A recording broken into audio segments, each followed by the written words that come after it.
نحمده ونصلي على رسوله الكريم اما بعد فاعوذ بالله من الشيطان الرجيم بسم الله الرحمن الرحيم قد افلح المؤمنون الذين هم في صلاتهم خاشعون والذين هم عن اللغو معرضون صدق الله العظيم رب اشرح لي صدري ويسر لي امري واحلل عقدة من لساني يفقهوا قولي واجعل لي وزيرا من اهلي آمين یا رب العالمین۔ رسالۃ المسترشدین کا ہم سلسلہ وار مطالعہ کر رہے تھے۔ پیج نمبر 10 کا آخری لائن وہاں سے شروع کرنا ہے۔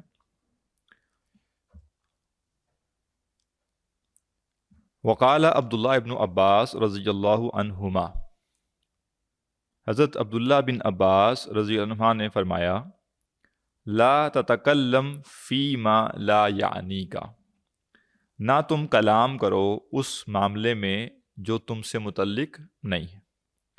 ودع کثیرا مما یعنیک، اور چھوڑ دو بہت سا وہ بھی جو تم سے متعلق ہے۔ پچھلی نشست میں بھی جیسے ایک حدیث کا ذکر ہم نے کیا تھا کہ آپ نے فرمایا من حسن الاسلام المرء ترکہ ما لا یعنی، انسان آدمی کے اسلام کا حسن یہ ہے کہ وہ ہر غیر متعلق چیز کو چھوڑ دے۔ تو حضرت عبداللہ بن عباس فرما رہے ہیں کہ نہ تم کلام کرو اس معاملے میں جو تم سے متعلق نہیں۔ تو جو موجودہ دور ہے، اس دور کے جو مفاسد ہیں، خرابیاں ہیں، ان میں سے ایک یہ ہے کہ انفارمیشن کا جو ایک انبار لگا دیا گیا ہے، ایک طوفان برپا ہے انفارمیشن کا، اس کے نتیجے میں لوگوں کو یہ بات نہیں سمجھ آتی کہ اس انفارمیشن میں سے ہم سے ریلیونٹ جو چیز ہے وہ ہمارے کام کی ہے۔ کچھ لوگ کیا کرتے ہیں، ان کو لگتا ہے کہ جو انفارمیشن دلچسپ ہے وہ بھی ہمارے کام کی ہے۔ تو اگر تو آپ انٹرٹینمنٹ چاہتے ہیں تو پھر تو آپ جو مرضی دیکھتے رہیں، سنتے رہیں، پڑھتے رہیں، لیکن اگر آپ علم حاصل کرنا چاہتے ہیں تو پھر کیا کریں گے؟ علم ہمیشہ ریلیونٹ چیزوں کا نام ہوتا ہے۔ میں اگر ایک شعبے سے متعلق ہوں تو مجھے فائدہ تب ہوگا جب میں اپنے شعبے سے متعلق علم حاصل کروں۔ میرا شعبہ اگر مثال دے رہا ہوں کہ کنسٹرکشن ہے، تعمیر کا ہے، تو میں اسپائنل سرجن کے بارے میں پڑھتا رہا ہوں کہ وہ کیسے سرجری کرتا ہے، کیا ہوتا ہے، تو وہ وقت گزاری تو ہو سکتا ہے لیکن میرے لیے وہ مفید نہیں۔ لیکن جو اسپائنل سرجن ہے اس کے لیے وہ سارا جو ہے وہ فائدہ مند ہے۔ تو لوگ کیا کہتے ہیں کہ دیکھیں اتنی مہنگی ڈگری ہے، بھائی مہنگی ڈگری ہے، اس کے لیے جو کرنا چاہتا ہے، جس نے وہ فیلڈ اپنانی ہے، میں نہیں، اگر وہ فیلڈ نہیں اپنانی میرے لیے وہ کسی کام کا نہیں۔ تو ایک دفعہ اسی طرح ایک کلاس میں گفتگو ہو رہی تھی، تو ایک صاحب کافی پریشان ہو گئے، انہوں نے کہا آپ ایسے ہی لگے ہوئے ہیں، پتہ نہیں کیا کیا باتیں کر رہے ہیں۔ کہتے دیکھیں جی، وہ میں نے جو ہے وہ ایک جیسے وہ ڈسکوری چینل یا اینیمل پلانٹ وغیرہ کچھ ایسے جانوروں سے متعلق ڈاکومنٹریز والے چینلز بھی ہیں، تو انہوں نے کہا جی میں وہ دیکھ رہا تھا، تو اس پہ میں نے دیکھا کہ پتہ نہیں کون سا جنگل ہے امازون کا یا کہیں پہ کوئی جنگل ہے، اس میں چوہوں کی کتنی اقسام پائی جاتی ہیں، اس پہ ڈاکومنٹری تھی۔ تو میں نے ان سے ایک چھوٹا سا سوال کیا کہ یہ بتائیے اس سارے کے بعد آپ کی زندگی میں کیا فرق پڑا؟ وہ گھنٹے کی ڈاکومنٹری آپ نے دیکھی، اس کے بعد آپ کی زندگی میں کیا فرق پڑا؟ کوئی فرق نہیں پڑا۔ اس کا مطلب کیا ہے؟ وہ انٹرٹینمنٹ کے لیے اگر آپ نے دیکھی تو ٹھیک ہے، آپ یہ نہ کہیے کہ اس سے آپ کو کوئی علم حاصل ہوا۔ ایک دلچسپ چیز تھی، ٹھیک ہے، دلچسپ چیزیں تو لاکھوں کروڑوں ہو سکتی ہیں نا، ان گنت چیزیں اللہ تعالیٰ کی مخلوقات ہیں، کائنات ہیں، سب کی سب دلچسپ ہے، لیکن میری دلچسپی کس میں ہونی چاہیے؟ جو میری زندگی سے متعلق چیز ہے۔ اسی لیے آپ دیکھیے کہ اس دور کے جو بڑے میں مسائل کا ذکر کر رہا ہوں نا، جب آپ غیر متعلق انفارمیشن کے پیچھے پڑیں گے تو ہمارے پاس وقت اس لائق تو محدود ہے نا، اس کا نتیجہ یہ نکلے گا کہ جو ضروری چیزیں تھیں جو ہم سے متعلق تھی وہ رہ جائیں گی۔ لہٰذا آج کاؤنسلنگ ہوتی ہے لوگوں کی، ان کو پیرنٹنگ سکھائی جاتی ہے۔ کیوں پیرنٹنگ سکھائی جاتی ہے؟ کیونکہ انسان اتنا کچھ سیکھنے میں لگ گیا کہ جو اس کی بنیادی چیز تھی وہی اس سے رہ گئی، اور وہ اس کو پھر باقاعدہ سیکھنی پڑی ہے۔ یعنی انسانیت کے لیے یہ کسی مذاق سے کم نہیں ہے۔ آج سے 50-60 سال پہلے کے بندے کو آپ بتائیں کہ بھائی اب پیرنٹنگ سیکھی جاتی ہے تو وہ ہنسے گا نا اس بات پہ، کہ انسانیت گزر کے یہاں تک پہنچ گئی، لیکن جب آپ ایڈوانس دنیا میں داخل ہوئے ہیں تب آپ کو بیسک چیزیں سیکھنی پڑ گئی ہیں، پیرنٹنگ سیکھنی پڑ گئی ہے آپ کو۔ اسی طرح جو ہے وہ ریلیشن شپ کاؤنسلنگ چل رہی ہے جناب، باقاعدہ وہ پیسے لیے جا رہے ہیں اس کے کہ بھئی میاں بیوی کا تعلق جو ہے اس میں کیا کرنا چاہیے کیا نہیں کرنا چاہیے. تو جیسے کوئی 21ویں صدی میں لوگوں نے شادیاں کرنا شروع کی ہیں, 20ویں صدی میں یہ سارا کچھ شروع ہوا ہے, انسانیت چلتی آئی ہے. مسئلہ کیا ہے؟ مسئلہ یہ ہے کہ ایک بندے سے آپ ارریلیونٹ باتیں پوچھیں, وہ آپ کو لاکھوں بتا دے گا, اس کی زندگی سے متعلق باتیں اس کو نہیں معلوم, اور ترجیحات جو ہیں وہ صحیح نہیں رہی, ترجیحات علم کے معاملے میں غلط ہو گئی. تو یہاں وہ کہہ رہے ہیں کہ بھئی جو معاملہ تم سے متعلق نہیں ہے نا اس میں کلام نہ کرو. اب آج کا المیہ کیا ہے کہ سوشل میڈیا اور ویسے میڈیا کے ذریعے ہر شخص ایک فلسفی بن چکا ہے. بیٹھیں گے, سیاست پہ گفتگو شروع ہوگی تو ایسے لگے گا یہ سب کے سب جو ہیں پچھلے 30 سال سے انہوں نے سیاست ہی پڑھی ہے اور سیاست ہی ان کا میدان ہے. باتوں باتوں میں طب کی بات شروع ہو جائے گی تو پتہ چلے گا یہ سارے جو ہے نا ماشاءاللہ یہ بڑے ماہر ڈاکٹرز ہیں, یہ ایک عرصے سے طب کا کام جانتے ہیں اور جیسے دنیا جہان کی ساری بیماریوں کا علاج یہ کرتے آئے ہیں. پھر تھوڑی دیر گزرے گی کوئی اور بات شروع ہوگی تو پتہ چلے گا اس میں بھی یہ سب ایکسپرٹ ہیں. کیوں بھائی؟ یہ ہم نے کیوں فرض کر لیا ہے کہ ہر معاملے میں ہم نے زبان کھولنی ہے اور رائے دینی ہے؟ نہیں, یہ اصل میں ایک جاہل شخص کا اور ایک جو ہے وہ علم سے ناواقف شخص کی یہ حالت ہے. علمی شخص کو آپ دیکھیں گے وہ اپنی ڈومین میں رہے گا, بس ڈومین سے جیسے ہی آپ باہر نکلیں گے وہ کہے گا مجھے نہیں پتا بھائی, میں نہیں جانتا. آپ دیکھیے نا, ہم کسی ڈاکٹر کے پاس جاتے ہیں, حالانکہ سب نے ہی میڈیکل پڑھا ہوا ہے, سب نے ہی بنیادی چیزیں پڑھی ہوتی ہیں, لیکن جو ہی مسئلہ کسی اسپیسیفک ایشو کا آتا ہے تو وہ کہتا ہے اب میں آپ کو ریفر کر رہا ہوں فلاں, وہی آپ کو دیکھے گا, وہی بتائے گا. آپ ضد کریں اس سے کہ نہیں آپ ہی بتائیں گے کہ نہیں, حالانکہ وہ 2-4 باتیں کر سکتا ہوگا اس معاملے میں, وہ زیرو نہیں ہے, لیکن اس کو پتہ ہے کہ بھائی جب ایک ایکسپرٹ بیٹھا ہوا ہے اس میدان کا تو میں ایک ظنی بات یا ایک گمان کی بات کیوں کروں, میں اس کو آگے بھیج دیتا ہوں. اسی طرح ہمیں چاہیے اس بات میں جو کہا نا لا تتکلم فیما لا یعنی کا, گفتگو کرنے سے پہلے یہ سوچیں کہ میں یہ جانتا ہوں یا نہیں جانتا, اور ہر مسئلے میں نہ کلام کریں. آپ سے کسی نے پوچھا بھائی میں نے گاڑی لینی ہے کون سی لینی چاہیے, آپ نے مجھے نہیں پتا بھائی. اگر آپ نے رکھی ہوئی ہے تو آپ یہ کہیں بھائی میں نے یہ والی گاڑی استعمال کی ہوئی ہے, اس کی خوبیاں خامیاں میں آپ کو بتا سکتا ہوں, میں گاڑیوں کا ایکسپرٹ نہیں. میں آپ کو یہ نہیں بتا سکتا کہ آپ کو کون سی لینی ہے, بھائی آپ کے پاس کتنے پیسے ہیں, آپ کی ضرورت کیا ہے, آپ کے معاملات کیا ہیں, آپ کے مقاصد کیا ہیں, یہ میں نہیں جانتا. اور نہ میں گاڑیوں کی اقسام کو یا ان کی وہ ٹیکنیکلٹیز کو جانتا ہوں. میں کیوں, مجھے نہیں پتا بھائی. میرے پاس جو ہے اگر آپ نے اس کے بارے میں پوچھنا ہے تو میں آپ کو بتا سکتا ہوں جو مجھے پتا ہے بس. تو یعنی ہمیں نہ طے کرنا چاہیے کہ ہماری لمٹ کہاں ہے, جہاں لمٹ ہے بس وہاں تک رہیں. دنیا کا نام نے ٹھیکہ لیا ہوا ہے, نہ دنیا تباہ ہو جائے گی اگر ہم نے کلام نہ کیا اس معاملے میں. ہر معاملے میں گفتگو کرنا مناسب نہیں. ودا کثیرم مما یعنی کا, اور ان ساتھوں نے کہہ رہے ہیں کہ جو کچھ تم سے متعلق ہے اس میں سے بھی بہت سے کو چھوڑ دو. گویا اب دیکھیے نا, آج یہی باتیں کوئی شاید بتائے نا موٹیویشن اسپیکر تو وہ اس کی چارج کر لے پیسے, کہ بھئی آپ کی زندگی میں نا چیزیں پرائورٹائز ہونی چاہیے.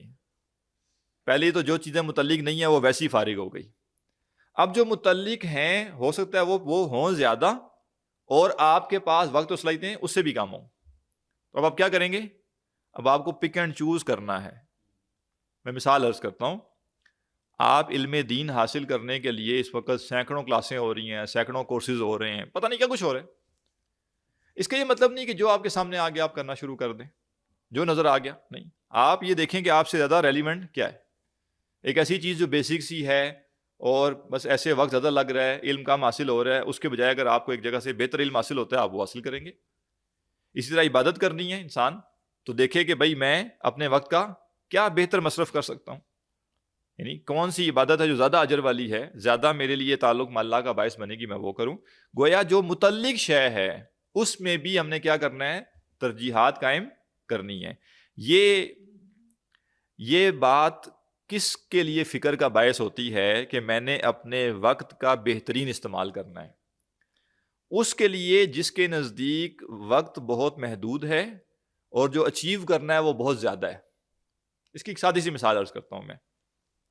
آپ ایک شاپنگ مال میں گئے کچھ چیزیں خریدنے کے لیے, اور ابھی آپ چیزیں کچھ دیکھ ہی رہے تھے کہ ایک اناؤنسمنٹ ہو گئی, اور اناؤنسمنٹ یہ ہوئی کہ جی نیکسٹ 5 منٹ جو ہیں اس میں جو چیز آپ اٹھا لیں گے وہ بغیر پیسوں کے آپ کی, اور آپ کا وقت ابھی شروع ہوتا ہے. اب ہم کیا کریں گے؟ جی ادھر ایک بڑا سا کوئی بھالو پڑا ہوا ہے، ٹھیک ہے نا، ایک بندے جتنا، اور آپ کہتے ہیں اچھا یار یہی اٹھا لیتے ہیں، گھر میں لے جائیں گے، بچے کو دے دیں گے، وہ کھیلے گا. یہ کریں گے ہم؟ کیا کریں گے؟ فائدے مند تو ہے نا، بچہ کھیل لے گا اس سے. یا آپ کہہ لیجئے وہ وہاں پہ کوئی ایسے کھلونے پڑے ہوئے ہیں وہ جس میں ہوا بھری ہوتی ہے، بڑے بڑے ہوتے ہیں، نہ ان کا کوئی وزن ہوتا ہے نہ کچھ، لیکن کتنے اٹھا سکیں گے آپ؟ تو آپ فوراً سے انالائز کریں گے کہ مہنگی چیز کون سی ہے. جب مفت میں ہی لے کے جانی ہے تو زیادہ ویلیویبل چیز اٹھاؤں تاکہ جو 5 منٹ میرے پاس محدود ہیں میں زیادہ سے زیادہ حاصل کر سکوں. آپ پہلے دیکھیں گے کہ سونے کی دکان کدھر، جیولر کدھر بیٹھا ہوا ہے کوئی، ٹھیک ہے نا، یا جیولر نہیں بھی ہے تو کم از کم اور کون سا ایسی چیز ہے جہاں پہ کم اس کی سائز کم ہو اور اس کی ویلیو بہت زیادہ. یعنی آپ فوراً سے پرائورٹائز کریں گے. اس وقت آپ یہ نقطہ اپنے ذہن میں نہیں لائیں گے کہ بھائی یہ جوتا پڑا ہے فائدہ تو اس کا بھی ہے، یہ کپڑے پڑے ہیں فائدہ تو اس کا بھی ہے، یہ بیگ پڑا ہے اس کا بھی فائدہ ہے، ہر چیز کا فائدہ ہے. آپ کہیں گے نہیں، 5 منٹ ہے میرے پاس، میں جتنی مہنگی مہنگی چیزیں اٹھا سکوں گا اتنا مجھے زیادہ فائدہ ہے. اب جنہوں نے آخرت کو جانا ہے اور دنیا کی حقیقت جانی ہے وہ اچھے طریقے سے جانتے ہیں کہ ہمیں اس دنیا میں ہیرے موتی جمع کرنے کے لیے بھیجا گیا ہے. وہ ہیرے موتی جو ہم یہاں جمع کریں گے کیش وہ آخرت میں ہوں گے، ٹھیک ہے نا، بیچیں گے ہم وہاں جا کے، بازار میں بیچتے ہیں نا آپ. تو اب ان کو اچھے طریقے سے پتا ہے کہ یہ جو وقت ہمیں دیا گیا ہے یہ پتھر چننے کے لیے نہیں دیا گیا، یہ لکڑیاں چننے کے لیے نہیں دیا گیا، یہ وقت یہ ٹہنیاں اکٹھی کرنے کے لیے نہیں دیا گیا. تو ہم اگر اس وقت میں جبکہ ہمارے سامنے ہیرے موتی موجود ہیں تو ہم وہ کیوں نہ اٹھائیں. لہٰذا آپ دیکھیں گے جو اہل علم ہیں، صحابہ تابعین تبع تابعین، بڑے علماء، ان کے ہاں آپ کو یہ بات ملے گی کہ انہوں نے زندگی کو جیسے بڑا فوکس کیا ہوا تھا کہ ہم اللہ کے قرب کے لیے بیسٹ آف دی بیسٹ کیا کر سکتے ہیں. اور جیسے وقت بڑا محدود ہے، وقت بہت کم ہے اور بہت کچھ حاصل کیا جا سکتا ہے، اور وہ جو حاصل کیا جا سکتا ہے اس میں جو جتنی ویلیویبل چیز ہے اس کو ہم نے پرائورٹی دینی ہے. اور اگر ہمارا دین کے ساتھ یہ معاملہ نہیں ہے، اس کا مطلب یہ ہے کہ ہم اصل میں آخرت کو مقدم نہیں رکھتے. آخرت ہماری پرائورٹی نہیں ہے، دنیا ہماری پرائورٹی ہے. دنیا میں تو دیکھیں نا ہر بندہ یہ کر رہا ہے. جب ایک بندے کو پتہ چلتا ہے کہ بھائی یہاں سے جاب چھوڑ کے وہاں چلے جائیں تنخواہ ڈبل ہو جائے گی تو وہ جاتا ہے نا. وہ یہ نہیں کہتا ہے فائدہ تو یہاں بھی ہے، گھر سے قریب ہے، یہ ہے وہ ہے، وہ کہتا نہیں زیادہ پیسے مل رہے ہیں میں جاؤں گا، دور بھی چلا جاؤں گا، 2 گھنٹے فالتو ہیں وہ بھی لگا لوں گا، لیکن پیسہ زیادہ مل رہے ہیں میں جاؤں گا. تو دنیا میں ہم پرائورٹائز کرتے ہیں چیزیں، ہر چیز کو پرائورٹائز کرتے ہیں، فائدہ دیکھتے ہیں. بس یہی ہم نے دین میں بھی کرنا ہے. لہٰذا وہ کہہ رہے ہیں جو بہت سا تم سے متعلق بھی ہے اس میں سے بھی اس کو بہت سے کو چھوڑو، یعنی ہر چیز کے پیچھے نہ پڑ جاؤ. ولا تمہاری سفیہن ولا حلیمن. بڑی خوبصورت بات. اور یہ ساری جو باتیں آ رہی نا یہ بیسیکلی ایک پرسنالٹی کی میچیورٹی سے متعلق ہے.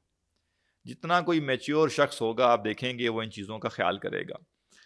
وہ کہہ رہے ہیں کہ نہ تم بحث و مباحثہ کرو، نہ الجھو نادان آدمی سے، بے وقوف آدمی سے. یعنی جیسے کہتے ہیں نا بھینس کے آگے بین بجانا.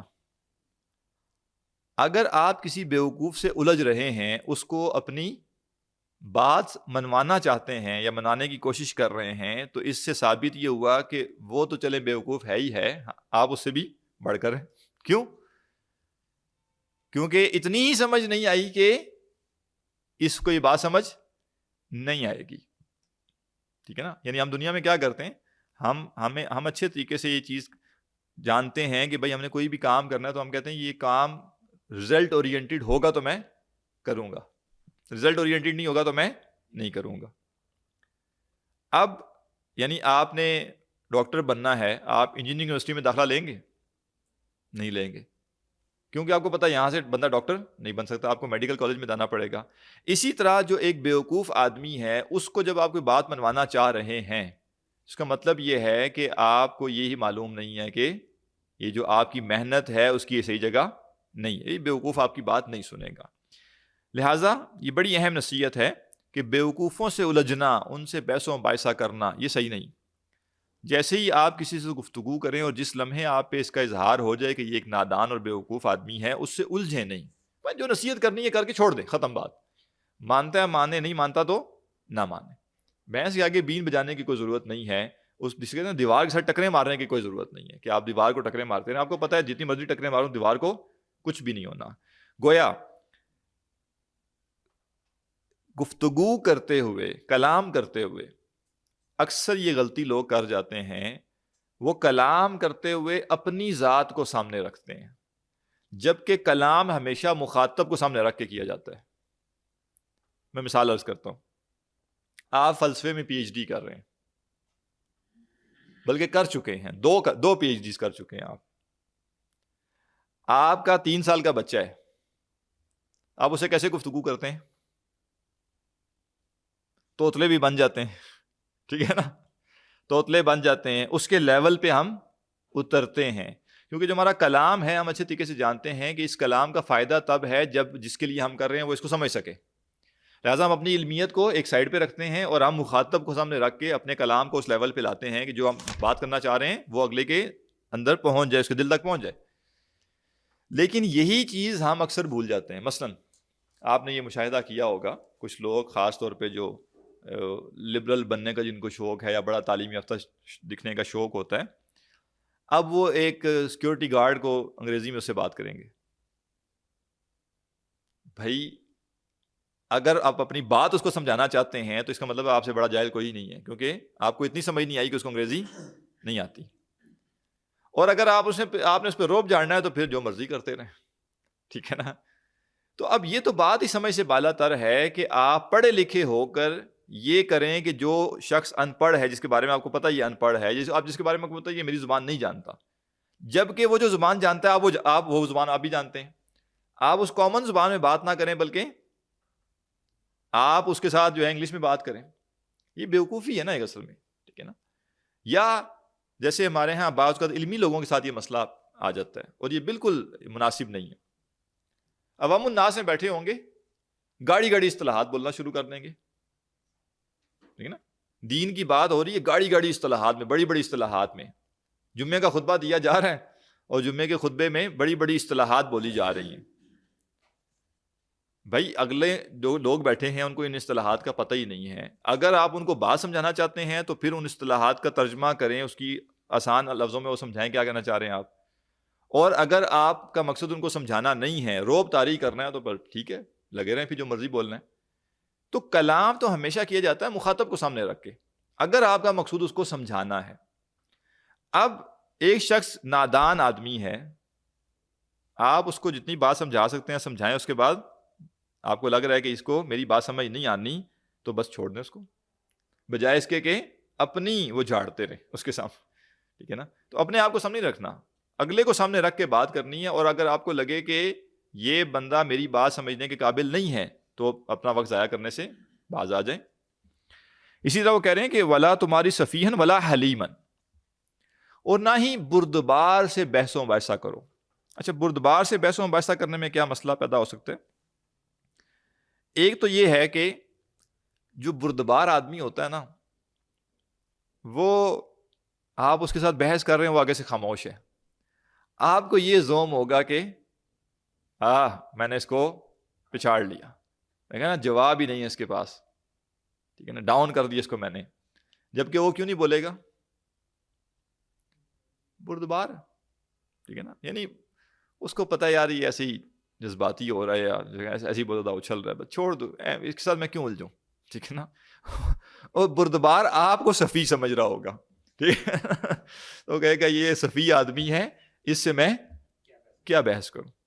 تو ایک دفعہ میرے استاد ہیں، ان سے میں نے بات ذکر کی اس طرح سے. میں نے کہا جی مطلب ہم تو یہ کر رہے ہیں کام اس طریقے سے اور اس لیول پہ کر رہے ہیں یا اتنا اس کو پھیلا رہے ہیں، تو آپ کیوں نہیں کر رہے ہو؟ آپ اتنا عرصہ ہو گیا آپ کو، یہی آپ بھی کام کر رہے ہیں، ہم آپ کے شاگرد ہیں، آپ کیوں اس کو زیادہ بڑے اسکیل پہ نہیں پھیلا رہے، کیوں نہیں کر رہے؟ تو انہوں نے 2-3 لفظوں میں جواب دے دیا کہ بس ہماری کمزوری ہے، بس ہماری نااہلی ہے.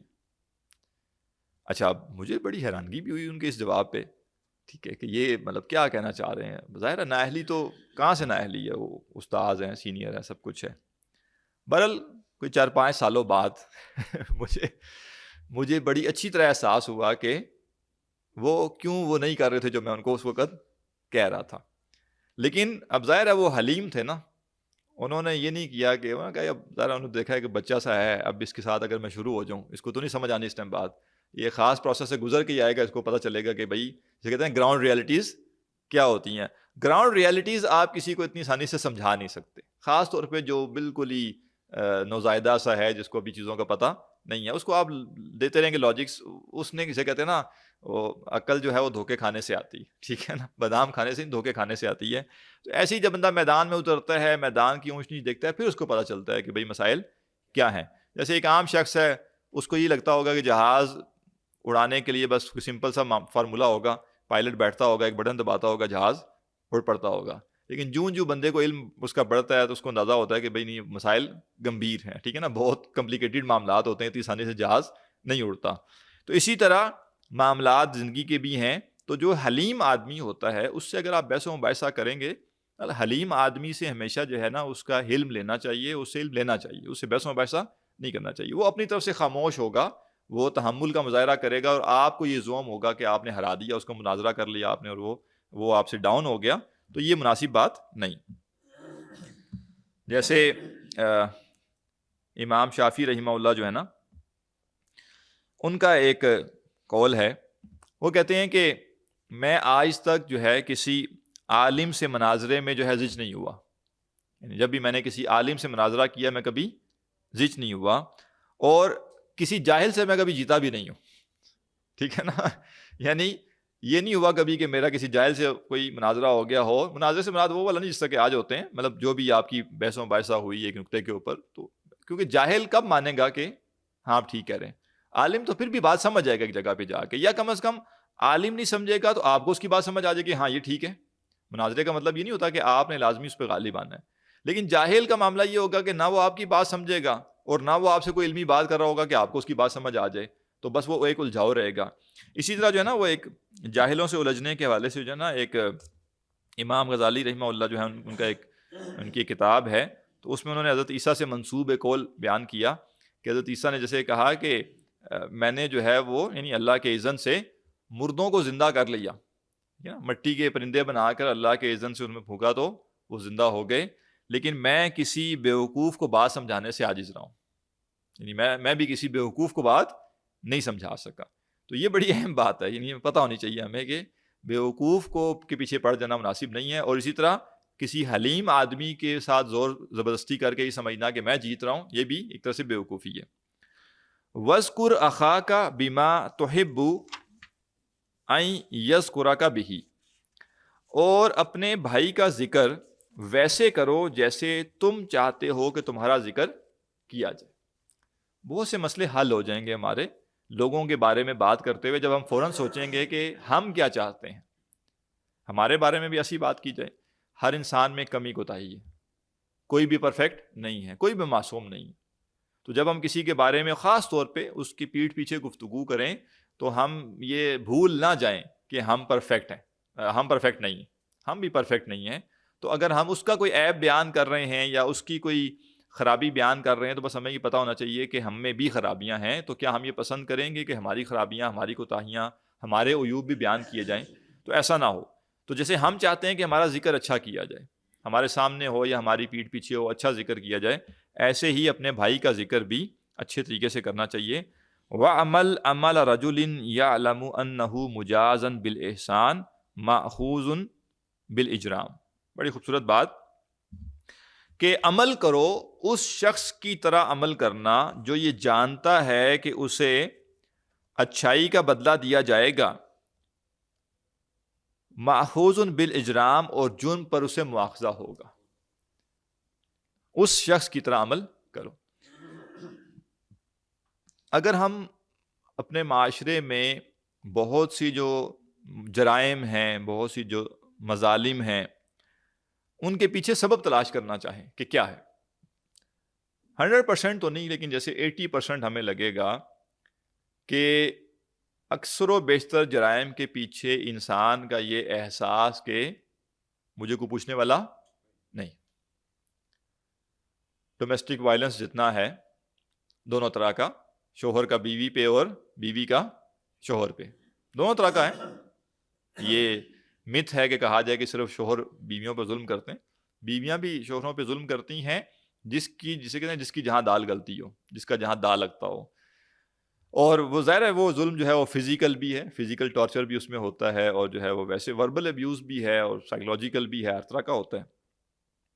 تو اب وہ کیوں ہوتا ہے بیسیکلی؟ مرد کیوں عورت پر ظلم کرتا ہے؟ خاص طور پہ اگر مرد کی ہم بات کریں، کیونکہ وہ اچھے طریقے سے جانتا ہے کہ یہ عورت کمزور ہے اور مجھ سے کوئی پوچھے گا نہیں.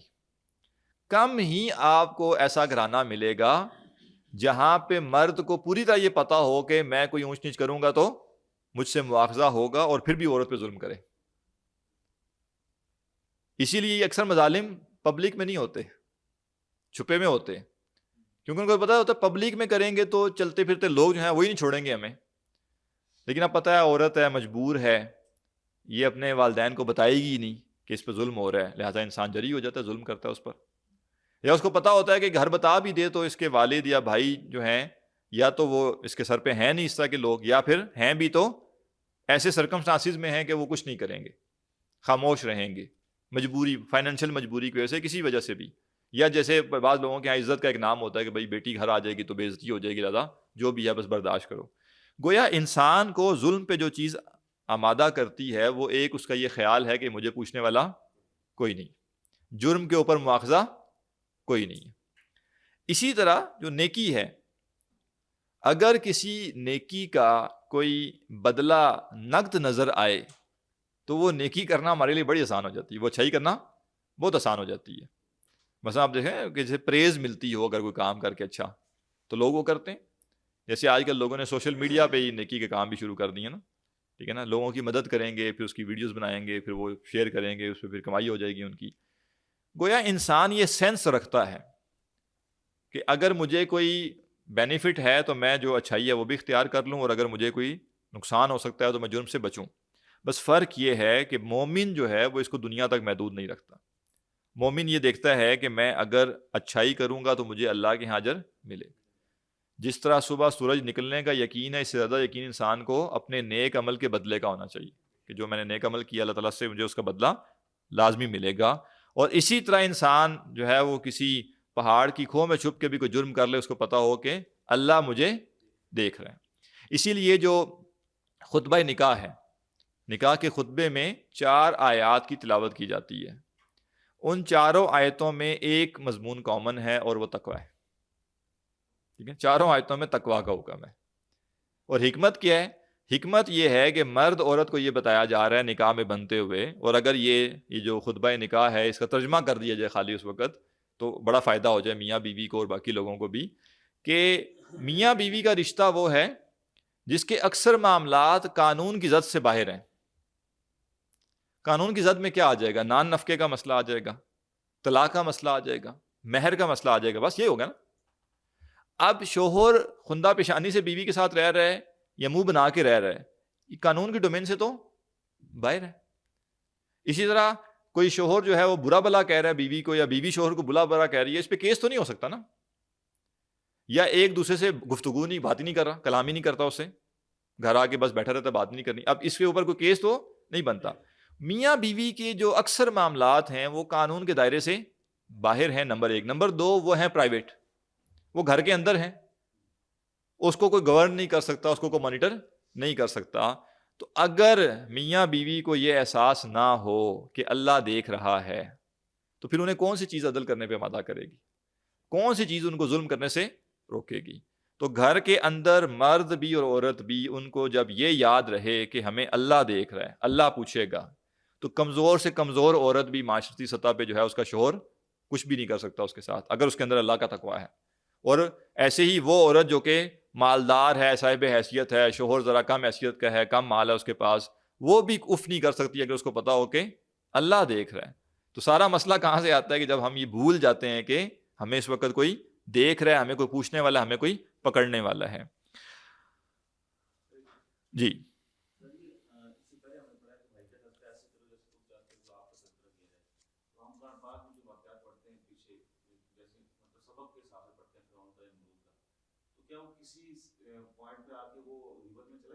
نہیں، بچے کو سکھانے کے لیے اپنے کسی بڑے کو دیتا ہوں تو وہ اگر وہ حیات بھی ہیں یا فوت ہو گیا تو وہ کسی کیٹیگری میں غیبت میں آ جائیں گے؟ اچھا، جو غیبت کا معاملہ ہے نا، اس میں نا استثناءات ہوتے ہیں، کچھ ایکسیپشنز ہیں. جنرلی تو ہم یہ کہیں گے کہ کسی شخص کا بھی اس کی عدم موجودگی میں برائی کے ساتھ ذکر اگر کیا جائے گا تو وہ غیبت ہے، سوائے اس میں سے کچھ چیزوں کو نکال دیا جائے. مثلا اگر ایک شخص جو ہے اس کی ذمہ داری ہی یہ ہے کہ وہ آرگنائزیشن میں یہ دیکھے کہ کون بندہ جو ہے وہ ایکسپلائٹیشن کر رہا ہے، کون بندہ اپنی اتھارٹی کا مس یوز کر رہا ہے، کون بندہ جو ہے نا وسائل کا غلط استعمال کر رہا ہے، اس کی ذمہ داری یہ لگائی گئی ہے بھائی آپ نے یہ دیکھنا ہے کہ 20 لوگ کام کر رہے ہیں یہاں پہ، کون بندہ ہے جو کہ وقت پہ نہیں آتا، کون بندہ ہے جو کہ یہاں سے کوئی چیز اٹھا کے لے جاتا ہے، کون بندہ جلدی چھٹی کر دیتا ہے، کون ہے جو اپنا کام نہیں کرتا بیٹھا رہتا ہے. اب یہ شخص جو ہے یہ جب کسی کے بارے میں بتائے گا کہ بھائی وہ شخص جو ہے وہ چھپا رہتا ہے، نہیں کام کرتا، دیر سے آتا ہے، یہ غیبت شمار نہیں ہوگی، کیونکہ یہاں اسے اس بندے سے کوئی کنسرن نہیں ہے. اور جو اس کا امپلائر ہے وہ جو اس سے پوچھ رہا ہے وہ ان کی ذاتی چیزیں نہیں پوچھ سکتا، یعنی وہ جو جس چیز کے ان کو پیسے دے رہا ہے، جو جاب اس کی ڈسکرپشن ہے اس میں سے جو ڈیوٹیز میں سے وہ کوتاہی کرے گا وہ اس تک اس کو کہہ سکتا ہے کہ تم کیا کرو، ان کو مانیٹر کرو. اس کو ہم کہیں گے یہ غیبت نہیں، کیونکہ غیبت کیا ہوتی ہے؟ غیبت تو اصل میں کسی کو مجروح کرنا مقصود ہوتا ہے بغیر کسی وجہ کے. اسی طرح اہل علم نے کہا جیسے کوئی شخص آپ سے آ کے پوچھے کہ بھائی یہ آپ کے پڑوسی ہیں، آپ کے محلے میں یہ صاحب ہیں، ان کا رشتہ آیا ہے ہمارے ہاں ہماری بیٹی کے لیے، تو آپ بتائیے ان کے بارے میں آپ کیا جانتے ہیں. اب آپ یہ نہیں کہیں گے اچھا اس کو بلا کے لاؤ، اس کی برائیاں میں اس کے سامنے کروں گا، ٹھیک ہے. اب آپ جو حق جانتے ہیں وہ آپ بتائیں گے، لیکن اس کیس میں آپ خالی برائیاں نہیں بتائیں گے، اچھائیاں بھی بتائیں گے اس کی اور برائیاں بھی بتائیں گے، اور ریلیونٹ رہیں گی شادی سے متعلق. یعنی وہ برائیاں بتائیں گے جو کہ جس نے رشتے کے لیے ہاں یا نہ کرنا اس کو جاننا ضروری ہے. جو اس کا ایسا مسئلہ ہے جس کا اس سے کوئی تعلق نہیں ہے، ماں بچپن میں اس نے کچھ کیا تھا، وہ بچپن کی بات ہے نا، وہ تو آپ ذکر نہیں کریں گے. آپ ابھی بتائیں گے کہ بھئی بندہ کون ہے، کیا جو بھی معاملہ اس کا ہے وہ آپ بتائیں گے. اب یہ غیبت میں شمار نہیں ہوگا کیونکہ آپ نے یہ انیشیٹ ہی نہیں کیا، آپ کا یہ مسئلہ ہی نہیں تھا کہ میں نے اس بندے کو ڈیگریڈ کرنا یا برا ثابت کرنا ہے، یا کوئی اس میں ذاتی ریونج آپ کا نہیں تھا، یا کوئی ذاتی آپ کہہ لیں وہ خلش نہیں تھی، بلکہ ایک ذمہ داری آپ پر آ گئی، ٹھیک ہے. اور وہ ذمہ داری پوری کرنے کا طریقہ یہ ہے کہ آپ عدل کے ساتھ ریلیونٹ جو بات ہے وہ بتا دیں.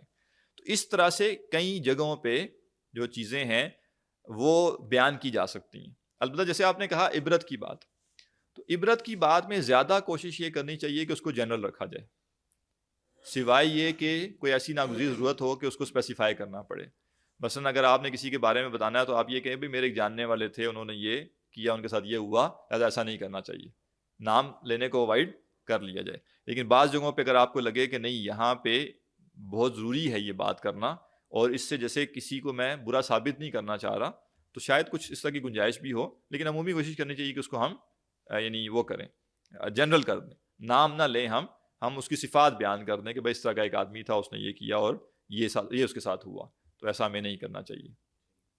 یا جیسے کوئی شخص ہوتا ہے اس کی کوئی برائی معاشرے میں ویسے ہی عام ہو جاتی ہے، وہ پبلک ہو جاتی ہے، کوئی مجرم ہے اور اس کا جرم جو ہے وہ اب پبلک ہے، جیسے اسلام نے بھی کچھ جرائم کی سزا جو ہے وہ پبلکلی دینے کا حکم دیا. تو اب چونکہ وہ پبلکلی سزا ہوگی، سب کو پتہ ہے، تو اب وہ بیسیکلی اس کا غیبت نہیں ہوگی، انلیس یہ کہ کوئی بندہ اس میں بس مزے لینے کے لیے یا اس سے اپنا گرج نکالنے کے لیے بار بار اس کا ذکر کرے، میں تمہیں نہیں پتا فلاں کو جو ہے وہ چوک میں سزا دی گئی، یہ مناسب نہیں ہوگا. لیکن ظاہر ہے عبرت چونکہ اسلام نے وہ پبلکلی دی اس لیے تھی کہ عبرت حاصل کی جائے، تو عبرت کی حد تک بات کی جا سکتی ہے اس میں. وعدم شکر اللہ، اور اللہ کا جو شکر ہے اس پر دوام اختیار کرو، یعنی دائمی طور پہ اللہ کا شکر ادا کرو. اچھا، اللہ تعالیٰ کا جو شکر ادا کرنا ہے نا، اس کا تعلق ایک تو اس چیز سے ہے کہ ہمارا نعمت کا تصور کیا ہے، کیونکہ ہم اللہ کا شکر ادا کرتے ہیں نعمت پر، اور جب ہم نعمت سمجھتے ہیں کچھ مخصوص چیزوں کو، تو پھر جب تک ہمیں وہ حاصل نہ ہو ہمیں یہ خیال نہیں آتا کہ اللہ کا شکر کرنا بھی کوئی کام ہے. مثلا ہم نعمت تصور کرتے ہیں تنخواہ بڑھ جانے کو، جاب میں ترقی کو، تو لہذا اس طرح کے موقعوں پہ تو ہم اللہ کا شکر ادا کرتے ہیں. ہم اولاد مل جانے کو نعمت تصور کرتے ہیں، تو کسی کے ہاں اولاد ہو جائے تو اس کو یاد ہو تو وہ بھی الحمدللہ کر دے گا کہ اللہ کا شکر اللہ نے اولاد دی ہے. مال آ جانے کو ہم گھر مل گیا، گھر بن گیا، ہم سمجھتے ہیں کہ کوئی نعمت ہوئی۔ اس کے علاوہ تو ہم بہت سی چیزوں کو نعمت شمار ہی نہیں کرتے، اور جب ہم ان کو نعمت شمار نہیں کرتے تو ہمیں شکر کا احساس بھی نہیں ہوتا۔ جب کہ اللہ سبحانہ تعالیٰ کی جو نعمتیں ہیں، انعامات ہیں، اکرامات ہیں، وہ ان گنت ہیں اور وہ ہر لمحہ ہے۔ اسی لیے بڑی خوبصورت کسی نے بات کی نا، اس نے کہا کہ بھائی گھر کا جو بستر ہے نا وہ اسپتال کے بستر سے بہت بہتر ہے۔ ہم میں سے ہر شخص زندگی کا ایک بہت ہی بڑا حصہ چند دنوں کو چھوڑ کر، اور کچھ لوگوں کو تو شاید وہ چند دنوں والا مسئلہ بھی نہ کبھی آیا ہو، ہم نے ہر رات جو ہے وہ ایک عام بستر پہ بسر کی ہے، اسپتال کے بستر پہ نہیں کی، لیکن ہمیں اس کا احساس نہیں ہوتا کیونکہ ہم اس کو فار گرانٹیڈ لیتے ہیں۔ اس لیے کہا گیا نا کہ جن کے پاس نعمتیں نہیں ہیں یہ والی، ان کو جب انسان دیکھتا ہے اس کو نعمت کا احساس ہوتا ہے۔ تو ایک دن بندہ اسپتال کا چکر لگا لینا، اس کو اندازہ ہو جاتا ہے کہ اللہ نے جو مجھے بستر دیا ہوا ہے وہ بستر پھر خراب بھی ہے، اور اس میں جو ہے نا میٹرس آپ کا جو ہے نا وہ دب چکا ہوا ہے، یا چارپائی ٹیڑھی میڑھی بھی ہو، بندے کو پھر وہ بہت اچھی لگے گی۔ بس ایک دفعہ وہ اسپتال کا بستر دیکھ لے، اور اسپتال کا بستر کتنا ہی نرم و گداز کیوں نہ ہو، ہر ایک شخص کو پتہ ہے کہ گھر پہ اگر اپنے گھر پہ میں زمین پہ بھی سو جاؤں تو وہ زیادہ بہتر ہے اس سے کہ میں کسی اسپتال کے ایک بہترین نرم بستر پہ پڑا ہوا ہوں۔ اسی طرح جو ہے وہ یعنی ہر وہ نعمت ہے جو کہ اگر آپ ایک دفعہ اس کے صرف چھن جانے کا احساس کریں، یا کسی ایسے شخص کو دیکھیں جس کے پاس وہ نہیں ہے، تو آپ کو اندازہ ہوگا کہ یہ کتنی بڑی نعمت ہے۔ تو ہم کیا کرتے ہیں، ہم اپنے مسائل کو صرف ذہن میں رکھتے ہیں، صرف مسائل کو۔ تو ایک دفعہ میں بھی کسی مسئلے کی وجہ سے جو ہے نا کچھ ایک پریشانی کی کیفیت تھی ذہن میں، اور جیسے بندے کو فیل ہوتا ہے بھائی میرے ساتھ بہت بڑے بڑے مسئلے، تو میں نماز پڑھنے گیا تو میرے ساتھ جو بالکل شخص کھڑا ہوا تھا، اس کے مطلب وہ پوری باڈی اس کی جو نا وہ ڈی فارم ہوئی تھی، یعنی ہاتھ بھی ٹیڑھے ہوئے جیسے ہوتے ہیں، اور وہ آواز بھی تھوڑی اس کی بہت عجیب سی، جیسے نارمل آواز نہیں تھی، اور وہ بالکل نماز میرے ساتھ کھڑا تھا۔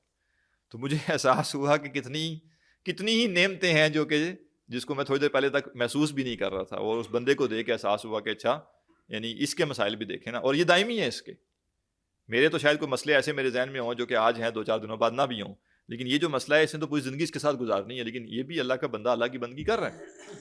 تو اللہ کا شکر ادا کرنے کے لیے نعمتوں کا تصور صحیح ہونا ضروری ہے سب سے پہلے، اور ہر شے نعمت ہے، ہر شے نعمت۔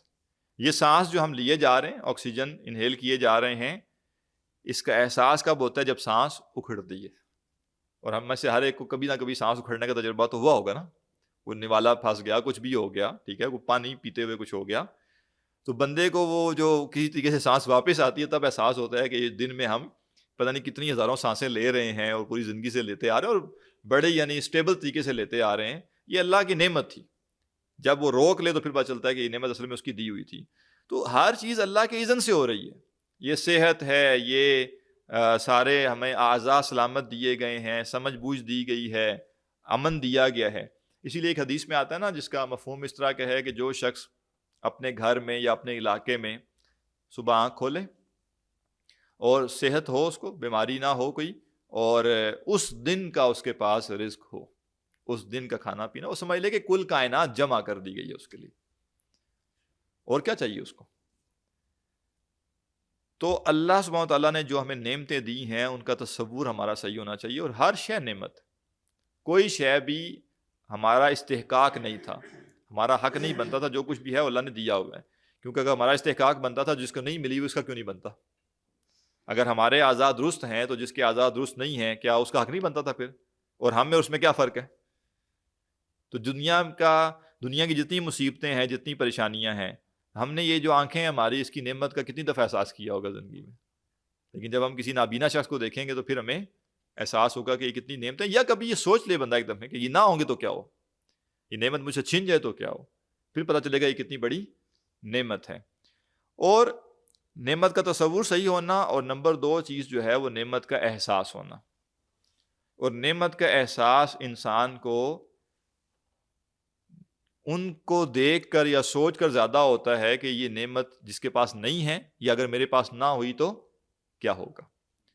اسی لیے اس چیز کی بڑی ضرورت ہے۔ آج کے معاشرے میں یہ مسئلہ ہے کہ ایک کلاسیفیکیشن ہو گئی ہے لوگوں کی. ایک خاص طرح کے لوگ ایک ہی جگہ رہتے ہیں, آپس میں انٹریکٹ کرتے ہیں, اس کے نتیجے میں پھر ان کو لگتا ہے جیسے دنیا یہی ہے جیسے ہم ہیں. بہت زیادہ لوگوں کو یہ مشاہدہ نہیں ہوتا. پہلے والی جو زندگی تھی اس میں یہ ہوتا تھا کہ ایک ہی گاؤں میں امیر سے امیر آدمی بھی رہ رہا ہے اور غریب سے غریب بھی رہ رہا ہے. تو انسان کو جیسے زندگی کی حقیقت پتہ ہوتی تھی کہ زندگی کی حقیقت کیا ہے. اب تو یعنی بعض بچے ایسے بھی ہیں جن کو یہ تصور ہی نہیں ہوتا, یعنی ان کو یہ احساس بھی نہیں ہوتا کہ بھائی عید پہ دنیا میں وہ لوگ بھی جن کے پاس کپڑے نہیں ہوتے نئے پہننے کے لیے, کیونکہ انہوں نے ایسے دیکھے ہی نہیں ہوتے نا. وہ تو سارے ایک ہی سرکل کے لوگ ہیں, ہمیشہ اکٹھے اٹھے بیٹھیں گے, ایک ہی بچہ اسی اسکول میں جا رہا ہے, باقی سب بھی ویسے ہی ہیں. لیکن ظاہر ہے پہلے سرکاری اسکولوں میں جب لوگ پڑھتے تو ہر طرح کا بندہ ہوتا تھا, تو انسان کو پتہ ہوتا تھا کہ نہیں بھائی عید پہ ہر بندہ نئے کپڑے نہیں افورڈ کر سکتا. ہر بندہ جو ہے وہ ہر گھر میں 3 وقت کھانا نہیں پکتا, یا ہر گھر میں جو ہے وہ اتنا نہیں ہوتا کہ آپ جتنا کھانا چاہیں کھائیں. ایسا بھی ہوتا ہے بعض گھروں میں کہ یعنی آپ کو 2 روٹیاں کھانی ہے 3 کھانی ہے, ایک ہی ملے گی, افورڈیبلٹی ایک ہی ہے, وسائل ہی اتنے ہیں. تو وہ بچہ جو کہ کہتا ہے میں نے یہ کھانا ہے میں نے وہ کھانا ہے, اور اس کو تو احساس ہی نہیں ہے, اس کو تو یہ پتہ ہی نہیں ہے کہ دنیا میں یہ لوگ بھی ایگزسٹ کرتے ہیں, کہ جو مرضی تو دور کی بات ہے, جو ان کو مل رہا ہے وہ بھی اتنا نہیں مل رہا جتنی ان کو مقدار چاہیے. روزانہ ان کو ان کی مرضی کے مطابق مقدار نہیں مل سکتی خوراک کی, کبھی ان کو 1 روٹی کھانی پڑتی ہے, کبھی کیا ہوتا ہے. تو عرض کرنے کا مقصد یہ ہے کہ جب ہم نعمتوں کے حوالے سے مشاہدہ کریں گے, اور مشاہدہ اگر زیادہ نہیں کر سکتے تو کم از کم یہ احساس کریں کہ نعمتیں اگر ہم سے چھن جائیں تو کیا ہو, پھر ہمیں اندازہ ہوتا ہے کہ کتنی بڑی نعمتیں ہیں. تو اللہ سبحانہ و تعالیٰ کا جو شکر ہے وہ ایک دوام کی چیز ہے, کیونکہ اللہ سبحانہ و تعالیٰ کی نعمتیں ہر وقت ہیں, ان گنت ہیں اور دائمی ہیں. اس کو ہم صرف کسی احساس تک نہ باقی رکھیں کہ ہاں پیسے آ گئے تو ہم کہیں اللہ کی نعمت ہے, گاڑی آ گئی, گھر بن گیا اللہ کی نعمت ہے. نہیں, ہر شے اللہ کی نعمت ہے, اور کتنی نعمتیں جن کا ہم نے کبھی جن کی قدر بھی نہیں کی. وَقْصُرْ مِنْ عَمَلِکَ, اور اپنی جو آرزویں ہیں, امنگیں ہیں, خواہشات ہیں, ان کو تھوڑا کرو, لمٹ کرو. کثیر چھوٹا قد جیسے کسی کا ہے اس کو کہتے ہیں. تو انسان کی جو آرزویں امنگیں ہیں, جیسے نا ہزاروں خواہشیں ایسی کہ ہر خواہش پہ دم نکلے. انسان ظاہر ہے دنیا میں بہت کچھ دیکھتا ہے اور اس سے انسپائر بھی ہوتا ہے, اور جو ہے وہ ہوس جو ہوتی ہے وہ سینے میں چھپ چھپ کے تصویریں بنانا شروع کر دیتی ہے. یہ تو ہے ایک نیچرل فینومینا. اس سے کوئی شخص اگر کہے کہ نہیں میرے ساتھ نہیں ہوتا تو ہم یہ کہہ سکتے ہیں کہ بھائی یا تو پھر وہ بہت بڑا ولی اللہ ہے تو یہ جھوٹ بول رہا ہے. ٹھیک ہے نا, 2 ہی باتیں ہو سکتی ہیں. تو دل پہ خیالات تو گزرتے ہیں, یعنی کس کو ایک جو ہے وہ بہترین قسم کی SUV اور ساتھ میں اب اس کی صفت الیکٹرک کی بھی لگی ہو تو اس کے پاس سے گزر جائے تو کس کو نہیں اچھی لگتی, اور جس کو نہیں اچھی لگتی وہ یا ولی ہے یا جھوٹا ہے. ٹھیک ہے نا, تیسرا آپشن تو ہے کوئی نہیں. تو آرزویں پیدا ہو جانا, خواہشات کا اندر آنا, یہ تو ایک نیچرل فینومینا ہے. کرنا کیا ہے, اس کو اس کی نفی کرنی ہے, اور نفی خالصہ نہیں کرنی کہ نہیں بس چھٹی ہوگی. نہیں, جو بڑے عزائم ہیں, جو بڑے حقائق ہیں, وہ انسان کو ان آرزوؤں ان امنگوں کو محدود کرنے میں مدد دیتے ہیں. یعنی میں نے گاڑی دیکھی اور وہ گاڑی بہت اٹریکٹ کر رہی تھی اور بہت زبردست گاڑی تھی, اور میرے دل میں آیا کہ یار کبھی زندگی میں یہ گاڑی آ جائے تو کیا ہی بات ہے. اب میں ایسے کہہ دوں کہ نہیں بس مجھے گاڑی نہیں چاہیے, تو اس سے وہ خواہش نہیں کہیں جائے گی. لیکن اگر میں اسی وقت اللہ تعالیٰ مجھے یہ سوچ میرے دل میں ڈال دے کہ اس کا پھر حساب بھی ہونا ہے, یہ خالی دنیا میں مزے نہیں ہونے, اس کا پھر حساب بھی ہونا ہے, اور حساب یہ بھی ہونا ہے کہ یہ لی کہاں سے تھی, اور اس کا پھر جو استعمال کیا وہ کیا کیا, اور زندگی کا تو پتہ ہی نہیں کب جو ہے وہ ختم ہو جائے.